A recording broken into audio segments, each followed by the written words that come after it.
आज 2 कप रव्यापासून इतका मस्त नाश्ता बनवलेला ना, मुलं तर नाश्ता खाऊन खूप खुश झाली.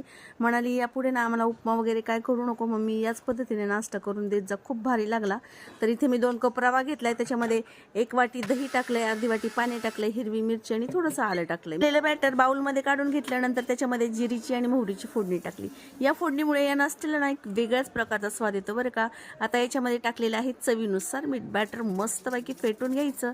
फेटून झाल्याच्या नंतर एक इनोचा पाऊच विदाऊट फ्लेवरवाला इनो असतो तो टाकायचा. पुन्हा एकदा बॅटर मस्त फेटून घ्यायचं. आता हे तयार झालेले जे बॅटर आहे ना, ते तेल लावून घेतलेल्या प्लेटमध्ये ठेवायचं आणि 10 ते 12 मिनिटापर्यंत हा नाश्ता वाफवून घ्यायचा. मीडियम टू लो फ्लेमवरती मी नाश्ता 10 ते 12 मिनिटं वाफवून घेतलाय.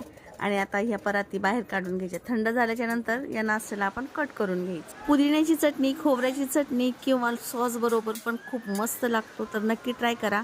मुलांच्या टिफिनसाठी पण मस्त पर्याय